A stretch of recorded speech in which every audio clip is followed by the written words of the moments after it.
amazing viewers. Thank you so much for joining me on my program once again. I appreciate you wherever you are connecting from. If you have not subscribed to my channel, please kindly subscribe to my channel. Click the notification bell so that you'll be notified each time I upload a video.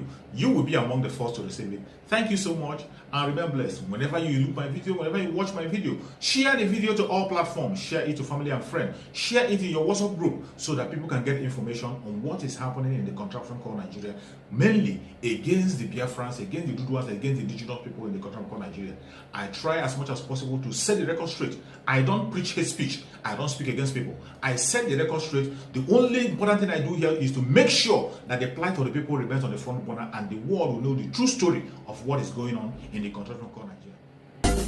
Thank you so much for remaining with us. We still have the Commissioner for Information and Orientation, Ebonyi State, Uchenna Oji.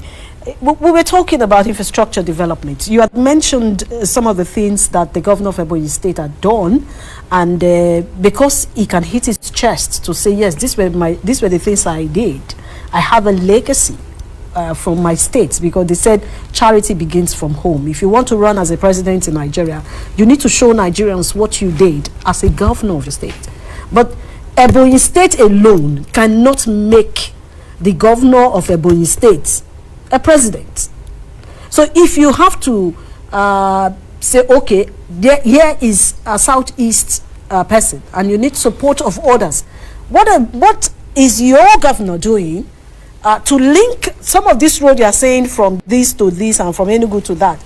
There needs to be a link. The governor of that state that you are linking roads to, what have you done for the governor? What have you said to that governor in the southeast to say, now that we want to go into presidency, now that we are asking our parties to give us the opportunity to govern Nigeria, you need to do the right thing. Have you done that?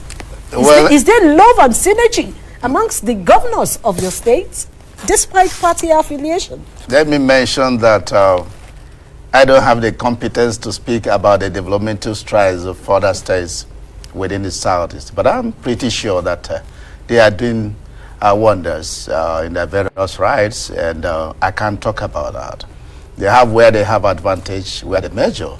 But let me say that their governor, as chairman of Southeast Governors Forum, has been, working together with the governors of Southeast. They have been collaborating. Of course, they also do peer review, and where in terms of infrastructure, human capital, that they feel maybe a governor feels that is not getting right, he copies from a brother governor, and that has been an encouraging situation amongst the governors. Of course, through the governors forum, they have been meeting on security matters, meeting on how to better the laws of the South, how to provide employment, how to secure the people, how to make for self-reliance, self-sufficiency, and I think collectively they also have an idea on what should be the post-2023 agenda for the nation. That is like their own concept, and part of that is infrastructure, infrastructure that can cut across the entire nation, because the ordinary man in the street would need you to give him just the road, the power, the security, and of course water too, and of course you have to synergize with them through public-private partnership to drive the economy of the country, and that's what the people are expecting. And the ordinary man also hates corruption, and the political class would need to do a lot to discourage corruption. Of course, that is one of the best bits of our governor, ensuring that there is zero tolerance for corruption. And it does that through, seamless processes, seamless ways. That is monitoring and evaluation. He's not only a governor that gives projects, gives a contract, and gives directive. He goes to inspect, he goes to monitor, he goes to supervise. And he must do the right thing. He does supervise day and night. One wonders whether he does sleep. He takes, the text message of the ordinary man in the street, that is accessibility. He's a man also that believes in due process. He must do the right thing. He has the mental capacity, and he also has the moral capacity. And that is why a lot of things are, going on in Ebonyi State in terms of transformation. And one will wonder, Ebonyi of yesterday will suddenly become a state with the highest number of flyovers outside Lagos and Abuja. Ebonyi of yesterday will suddenly have the biggest shopping mall in Nigeria, in the whole of Africa. Ebonyi of yesterday is building an international airport. And one will say, is it too necessary? Yes, it's necessary because we want to have an airport that will be fashioned after Lagos and Abuja International Airport, that will have a kind of competitive value, such that those from Southeast, those from South-South, those from even North Central will have Ebonyi National Airport as their catchment area. We have got the road. We have got the necessary facilities. It's like a tourist place of attraction now. That is Ebonyi State. We've got all the necessary facilities that will favor economic development in Ebonyi State. And so, if we have got somebody that does this, then it means that Southeast is ready. It's actually ready to really work with the other authorities to ensure that the right thing is done in terms of development in Nigeria. All right. So you are saying with what is going on in Ebonyi State, Southeast is ready. But you know that Ebonyi State is not the only state in the Southeast. Because we need to look at that. We need to look at that. You have said that the governor being the chairman of the Southeast Governors Forum. So that means he has a lot on his table. He has to look at the synergy between amongst governors and states in the region. He also has to look at the peace accord, despite party affiliation. I read the statement issued by Ohaneze Ndigbo a few days ago, and they were saying they will not support any. They are advising the Southeast people not to support any party that will not give the Southeast presidency come 2023. But there's a question I need to ask. If it happens that your party takes a decision to say, yes, we are zoning to the South, but it's not going to the Southeast, what would you do? Because the party will zone to South. Then the Southerners will sit down and say, this is what they want. Are you looking at the underpower and undercurrents within your party for the 2023 presidency? Well, I would always say that cultural organizations, of course, have the right to express their feelings. But the political doing belongs to the political parties. And that is why I believe that what is important at this time is not inflammatory statement. It's just, to negotiate with, our groups, ethnic nationalities, to talk to the collective sensibilities of the Nigerian people, to see how they will appreciate that nation building entails equity, it entails equality, it entails also, appreciating the need to bring on board, weaker ethnic groups. That's how to raise the confidence of all parts of the nation. So I think that what we should be thinking about now is to talk to all parts of the federation, to say, yes, in the principle of zoning, it has come to this side. It needs, as a matter of morality, to come to this side. And we're not protesting about that. We're not fighting about that. We're only talking to people to appreciate that this Nigeria is better, we are one, it's better, we are united, it's better that we have confidence, amongst ourselves. And that is only where we can reduce insecurity. That's the only way we can collectively fight corruption, can collectively, fight all forms of bad governance. Because if you are doing it to favor your own people, and that person is doing to favor his or her own people, then it brings about ethnicity, it brings about tribalism, it brings about corruption, it brings about partiality that is not necessary. It also enthrones mediocrity. And these are the things that are not good, that will not go well with good governance in the nation. Okay, let's go to your state. Security. So what can you say about the issue of insecurity in the Southeast from the angle of the Ebonyi State story? Ebonyi State has substantially tackled the issue of insecurity, especially banditry and, of course, violent attacks by non-state actors. And I want to say that if you go to Ebonyi State, you can see a relaxed environment. People go about their normal business. Even on Mondays, where you hear from here that they sit at home. In Ebonyi State, we believe that we don't need to observe that because it's affecting the economy of the state. It's affecting the social situation in the state. And we are grateful that even the non-state actors are appreciating that. That is why through our sensitization processes, our advocacies, radio programs, they are hearing from wherever they are. And they are believing that But state government is after all right by saying, please, can you lay down your arm? Can you come for negotiation? Can you surrender your arm so that we can rehabilitate and empower you? They are listening, and they are actually obeying.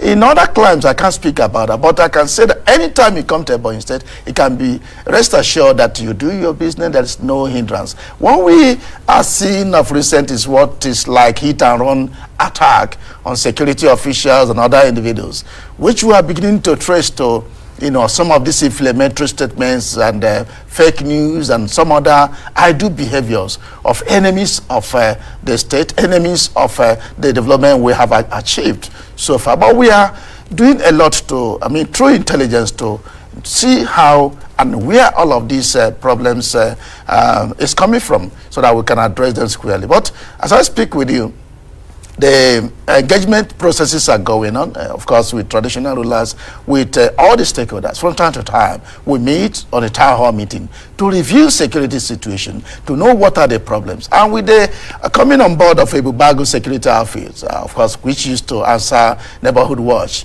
we can see that we now have an improved security situation in Ebonyi State. If you are coming to Ebonyi State, especially in the night, you see Ebubagi all over the place, working collaboratively with the security official, that is the conventional security outfit, to police our various communities. And that is very, very good for us. And that has also helped in ensuring that we no longer have unnecessary violence in the state. Okay, now let's look at an alternative to oil in Nigeria. People have been saying, most governments, even from the federal government, their talk is, let's go into farming. That's very important. And the kind of complaints we are getting from farmers today is that, one, they do not have land to farm, to grow their crops. Number two, the issue of insecurity and attacks on farmers. They can't go to farm. So number three, fund to start. So what is your government doing about stabilizing farmers in your state? Thank you very much. Let me first of all inform you. There are a governor whom God has blessed with mental ability. Once delivered a lecture in the UNN Founders Day. That was about 2 years ago. And his topic was zero oil. That is alternative, zero oil economy. That is alternative to oil economy. And agriculture is one of them. Solid mineral development is one of them. And also having technology-based kind of business is also one of them. And the governor's idea is that environment has to be created for all of these things to work. So for agriculture and solid mineral, where we have comparative advantage, the governor thinks that the first thing to be done is to provide the road infrastructure. Today, we have no less than 2,000 kilometer road done by Ebonyi State government in the last 6 years. And out of this, federal road is about 800 number kilometer road. Then state road is about 1,000 plus, number kilometer road that the governor did. What did he do? Every local government has 25 kilometer road minimum. Every local government has, of course, street light, that will power night business. Now, what else did he do? He made sure that he created more, he urbanized the state, creating more satellite towns. Today, apart from the metropolis, which is the capital city, we have about 3 more satellite towns that have been fully developed. They have wonderful road infrastructure. Now, the governor also had to create, or had to create what is called a ring road. And he did that by linking 8 local government areas, in Ebonyi State. Out of 13 local government areas, he linked 8 local government areas with concrete road. That is about 189 kilometer road. And as I speak with you, the project is ongoing, and the governor hopes that it will be completed before he does power out. His idea is that through this ring road that cuts across the major, the inner part of the communities, that is the nooks and crannies of the communities, it can trigger agricultural development programs. Now, funding is another area that governor is doing a lot.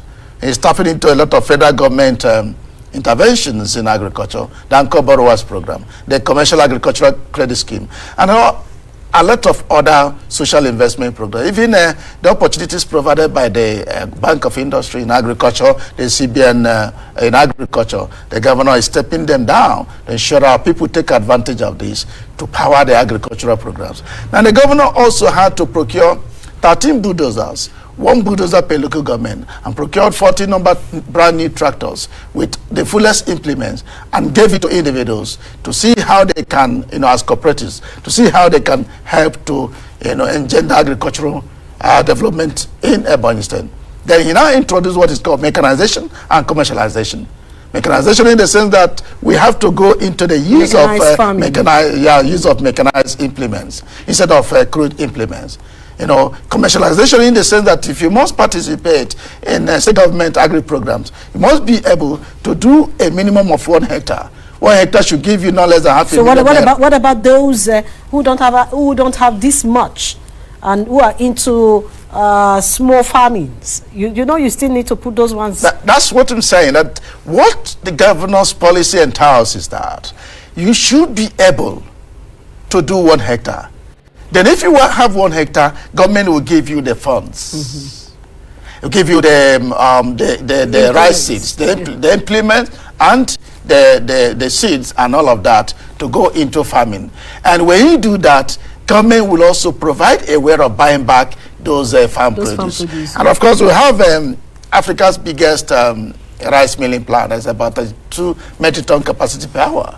Of course, it's providing the rice need of southeast, and of course part of north central.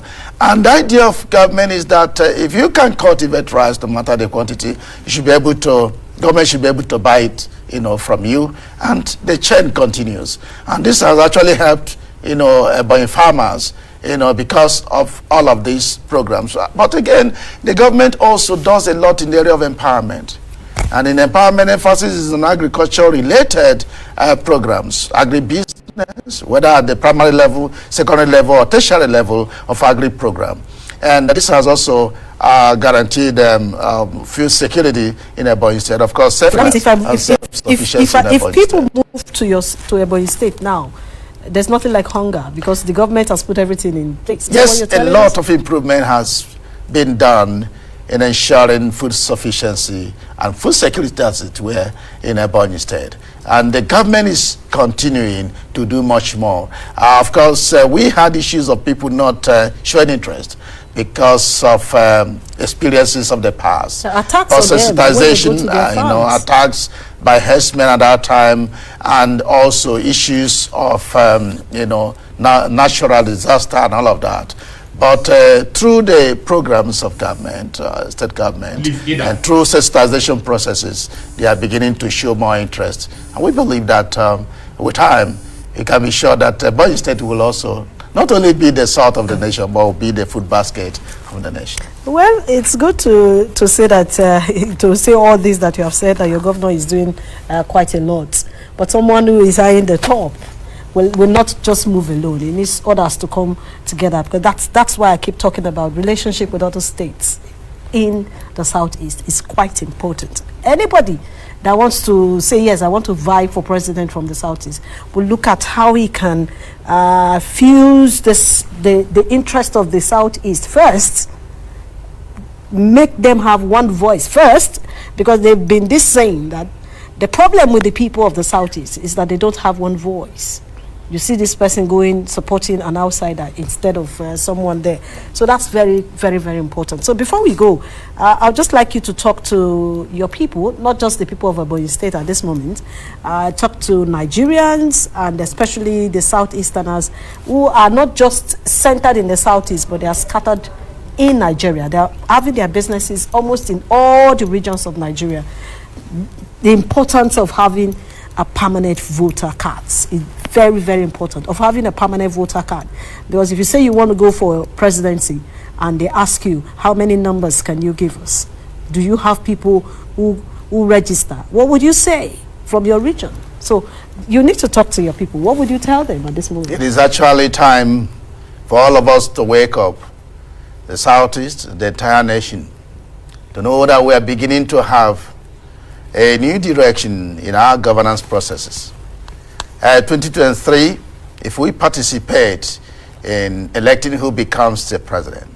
If we look at the credentials and look at what we expect of who will be the next president, it doesn't tell that we must come and vote for the person of our choice. It doesn't tell that we must come out and make sure that whoever we have in mind, whoever has these wonderful track records, should be made to become the president through our votes. I think that our people are very much ready.